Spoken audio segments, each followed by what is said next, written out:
ተማሃሪት 11 ክፍሊ ጥራሕ ዘይኮነሲ ብጣዕሚ ንፍአቲ ተማሃሪት ግና ሓንደበት እንታይ እሞ ዓበስ ናይ ባዮሎጂ መምህራ ኣፍቂራ ኣብ ትምህርታ ክተድሕር ብጣዕሚ ተጸገመት። ስነ ኣእምራዊ ንመጀመርታ ግዜ ካብ ካልእ ቤት ትምህርቲ ተቐይሩ ናብቲ ቤት ትምህርቲ ምስ መጸ ናብ ክፍላ እቶ ክብል ከሎ ያፈትያቶም መንእሰይ ገና ሽዑን ተመሪቆ ስለ ዝመጸ ብዕድመ ደረጃ በፂሕካ እውን ክንድቲ ኣብ ኣይኮነን ነብሱር ኢኻ እውን ዳርጋ መሰተኣ እንተኾነ ድማ ብሓደ ክልተ ዓመት ዛዕባይ ዘምስለሉ ጸጉሩ ዘይርኢ ዝገብሮ ኣብ መንከሱ ሓደ ክልተ ቀልቀል ዝበላ ጭሕሚ ገዲፍካ መላ ገጹ ለማጽዩ ቀይሕ ኢሉ ማእኸላይ ቁመቱ ኣከዳድንኡ ፍሉይ ክቕጽል ድማ ጽፉፍ እዩ። ሕልፍ ኢሉ ብጣዕሚ ሓሳስ ጨና ይጥቀምን የግዳስ ኣብ ቤት ትምህርቲ ክሳብ ዝበጽሕ እቲ ጨና ዳርጋ ይጠፍእ እዩ። ህድኡን ብጀካ ስርሑ ምግባር ድማ ሓተርቲ ኣይበዝሕን እዩ። ንሱ ከክመጽእ ካብ ፈለምኡን ስቂላ ተኽመስምስ ትሕጎስ ነበረት ግና እንተትኾናላ ይርዳእ ኣይነበረን። ንኩሉ ዓይነት ትምህርቲ ብጣዕሚ እንዳትግደሰሉ ነይሮም። ኣብ 11 ክፍሊ ምስ በጽሐት ግና ሕልፊ ካልእ ናብ ባዮሎጂ ብሰንኩ ዛዝዮም ንሱ እንዳመሓረ ምስ ሰብ ሓማ ከማን ዚስ ክብል ድላይ ኣይኮነን። በቃ በተሓጓስ ደስ ኢልዋ ብሓንቆታ ትከታተል ነይሮም። ሓደ ሰሞን ግና ስለዝሓመ ኣብቲ ቤት ትምህርቲ ተረኣየን ብኣቢላ ድማ ንሳ ብናፍቆት ተቆልያ ኣይገልጻን እዩ። እንታይ ትኸውን ከም ዝነበረት ይርዳእ ኣይነበረን። ኣብ ነፍሲ ወከፍ መዓጾ ናይቲ ክፍሊ ዝተኸፈተሉ ንሱ እንዳመሰላ ክተቋመጥ ተኻኽ ኢለ ናይ ትምህርቲ ሸውሓታ ኮነ ካልእ ከይተረፈን ዕለት እዩ ተረጊጡ። ከመይ ኣቢላ ኣድሒባካ ክተጽንዕ ትምህርታ ክትከታተል ኣይጥራስ ኮነ መጽሓፍ ኣብ ዝገንጸለትሉ እንዲህ ግዲ ንሱ ጥራሕ ዝረአዮም ኣብ ገዝኣ እንተርፎ ክትፈዘዝ ምስ ስድራ ከመን ከም ቀደማ ከተዕልል ክትስሕ ኣይተረኣየትን። ኣባይ ሓፍታ ኩነታታ ከተስተምሐላ ስለ ዝቕነየት እዛ ቆልዓ ድኣ ኣፍቂራ ኮይና ድያ ካብ ምባል ኣደው ኣለትን ኮይኑን ሓፍታ ኣለሳሊሳ ዝኾነቶም መሳሓተተታ ዋላ ከዋላ ሓደ ኣይኮንኩን ኢላ እንተነበረት መወዳእቱ ግና ናይ ባዮሎጂ መምህር ኣብቲ ክፍሊ ስለ ዘይመጽእ ክትብል እያ መሊሳትላ። ኩልንትናኣ ኣገናዚባ ኣብ ፍቕሪ ከም ዝወደቕት እኳ እንተስተባሓለት ንመምሕራ ምዃኑ ግና ኣይተበርሓን። ካልእ ክኾነላ ንነፍሳ እኳ ክትእምን እንተፈተነት እንተኾነ ዝቕየር ስለ ዘይረኸበትሉ ንመምሕርኪ ኣፍቂርኪ የላኺ ትምህርቲ ክትመሓሪ ኢልና እንተሰደነክስ ኢልኪ ጠሪልክስ ንመምሕርኪ ክትብል እያ ሓብሲ ቋይቐ ጌራ ዝተዛረበታ። ሽዑ እምበኣር ምስ መምሕራ ፍቕሪ ከም ዝሓዛ ዝተረድኣ ለካ እንዶም ኣረክ እንደዚ ምንፋቕን ጭንቀትን ነዚ እንዳበለት ህርብት ኢልዋ ከለዩ ሓዊ መምሕር ዝተመልሰን ዋላ ካብ ምላሱ እንተተሓጎሰት ደፊራ ግና ከጥምቶ ዘይከኣለት ልባ ልዕሊ ንቡር እንዳሓረመ ኣሸገራ መዓር ድማ ይኣደዋ የንፈጥፍጥ ኣገለም ብጣዕሚ እያ ከይተረድኣ ብርቱዕ ፍቕሪ ሰጢማ ሽዑሙ ዝገደደ ነቲ ትምህርቲ ክተድሕበሉ ኣይከኣለትን ኮይኑን ነጥባ ክጎድል ምስ ጀመረ መምሓራና ክዛረባ ጀመሩ። ምናልባት ኣብ ገዛ ዘጋጠመ ሽግር ክሕሉ ደጋጊሞም ሓቲቶም እዮም። እንተኾነ ሓደ ሽግራ መዓልታዊ ኣብቲ ክፍሊ ዝመላለስ ናይ ባዮሎጂ መምሕራ ምዃን መን ምስ ነገሮም ዋላ ሓደ እኳ ኣይኮንኩን ደሓኒካ ምባል ሓሊፋ ግና ካልእ ዝወሰኸቶ የለን። ተፍቅሮ መምሕር ሕቶታት በብሓደ ክሓትት ጸኒሑ ኣብ ሪጋኣ ምስ በጽሐ ከምቶም ካልኦት ተምሓሮ ተስኦም ዝምልሱ ዝነበሩ ክትስዕ ተረኣየትን። ንኣሕኪ ምስ በላ ግዳ ዘለዋ ሓይሊ ኣኻኺባ ደው እንተበለት እኳ ኣፋ ግና ፈጺሙ ክኽፈት ኣይተረአየን። በቲ መልሓሳ ተለኪቱ በዚ ድማ ሕርመት ልባ ከበሮ እንዳሓረመ ቤን በቃ ምናልባት እቲ ዲንዲምታ ናይ ልባ እንተተሰምዐ እምበር ካብ ኣፋ ዝወፅእ ቤን ዘይሕሰብ እዩ። ኣይ ከምዛ ብማሽሽ ገይሮም ንክልተ ከናፍራ ዘጣበቋ ትምሕትም ኢላ እንዳግዲ ከምቲ ካልእ ግዜ እንተዝኾን ስባ ነይሩ ክሓትትን ክትምልስን ግዜ ኣይመውሰደትን ነይራ። እንታይ ኮይና ደኣ እታ ዝቀለለት ሕቶ ኸባን በፂሓታ እንዳበለ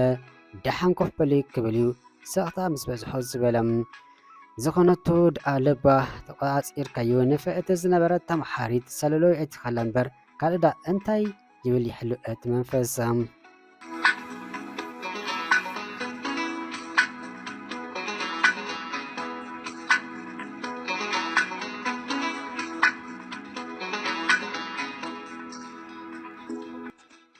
ኣብ ገዝ ኣብ ኣራታ ብሕቋ ደቂሳ ለዓሊ እንዳርአየት ኣብ ኣነ ዝበለ ናይ ሓሳብ ባሕሪ ጥሕላ ነበረት ምፍቃር ስድሓን ንምንታይ ግን መምሕረይ ኣፍቂረ ንምንታይ ካብ መማሓርተይ ዘይፍቅር እሞ ከዓ ንመምሕረይ ሕጂ እንታይ ክገብር የፍቅረካ ዶ ክብሎ ዋላስ ብኸመይ ከረድኦም ኣብ ምንታይ ኩነታት ኣትየ ዘለኹ ብጀካ ስራሕ ክገብር እምበር ዘይዋዘኸመን ከመይ ኢለ ክደፍሮ ናሕቲስ ከዓ ንበይን እዩ ሰብ ከምዛ ዝተሰኣነስ ምስ መምሕረይ ምዃን ዝፈቱ ወዲ እንድዩ እንታይ ሞ ኣብስ መምሕረይ እንደመኮነን ቅርሲ ዝኾን ዕድል እዩ እንዳማረረት ኮላ ዓባይ ሓፍታ መደቀስ ክፍላ ስለ ዝኳሕኩሐት በስም ባደ ካብቲ ኣትያቶ ዝነበረት ናይ ሓሳብ ማዕበል እንዳወፀት መን ክትብል ተዳሓየት ኣለኽዶ እንታይ ደኣ ዳሓየት እንዳበለት ድሕሪ ምእቶም ኣብ ጫፍ ኣራት ኮፍ በለት እሞ ኣብ ትምህርቲ ተሓምቅለኸ ሰምኢ ኢሂ ብሰንኮዲ ምስ በለቶም ክትዛረብ ስለ ዘይመረፀት ስቕበለት እዚ ኸውን ሕልሚ ገዲፍኪ ወራይ ትምህርትኺ እንታይ ገበርኪ ዝሓይሽ ድሓር ከዓ ንስኺ ተምሓሪትኺ ንሱ ድማ መምሕርኪ ምዃኑ ኣይትዘንግዕን ምርኣይ ርእየ እንዴ እንተፈትኽዮ እውን ኣይተሓዘልክን እዩ ዝፈቶ ሰብ ይመስል ግና ቁርብ ልቢ ግበሪ ኣብዚ ኸውን ነገር ኣይተሓተቲ መጻእኺ ድማ ኣይትጸልመቲ እዚ ኩሉ ዓመት ንፍአቲ ከምዛ ዘይነበርከስ ኣብታ ኣገዳሲት እዋን ከም ሽንቲ ገመን ድሕሪት ዘይኸውን በጃኽ ተበራበሪ ሓራይ ዶ በለቶም ክትዛረብ ስለ ዘለዋ እምበር ትዛረብ ዘላ ዘፍቀረት ልቢ ጓል ኣንስተይቲ ንማንም ከምዘይትሰምዕ ኣብ ነብሳ ስለ ዝወረደ ኣጸቢቓ ትፈልጦ ነገር እዩ ሃፍታ እውን ንዘይኸውን ሰብ ብምፍቃራ ደንገጸትላ ካብቲ ክፍላ እውን ክትወፅእ ክትብል ከላ ግና ስምዕኒ እንዶ ክሓተኪ እንታይ ሞ ተምሓራይ ንመምሕሩ ካብ ፍቅር ነውሪ ድዩ ምስ በለቶም ነውሪ ክኸውን ይኽእል ኣይክእልን ከዓ ግና ንሱን ምስ ተምሓራይ ክወፅእ እሞ ከዓ ትሕቲ ዕድመ ዘይኸውን ምናልባት ድሕሪ ግዜ ኣብ ኮሌጅ ገለ ምስ ኣተኸስ ሓራይ ኣብዚ ሕጂ ግዜ እወ ነውሪ ምናልባት ክኸውን ይኽእል እዩ ምስ በለታ ሃረ በሊ ኢላ ትንበለት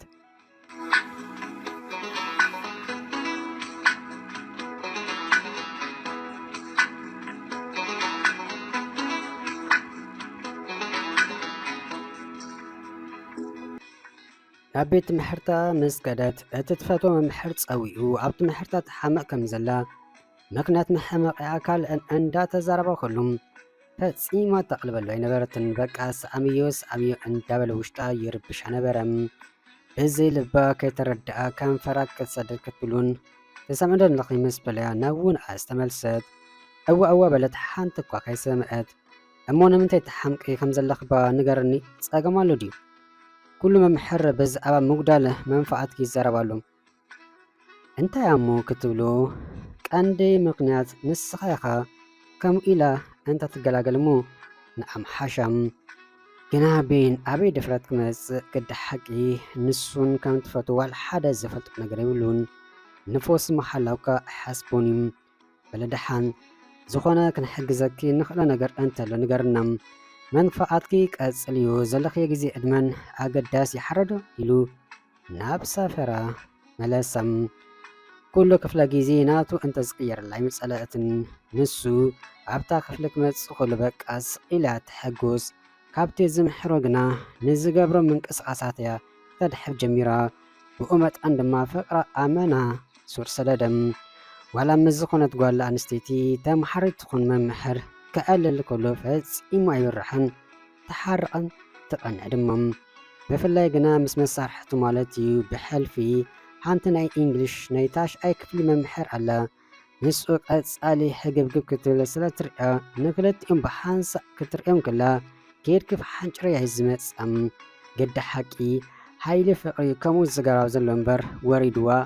ኢድካካ የእቲኻላ ተናኸሰብ ኣይኮነትን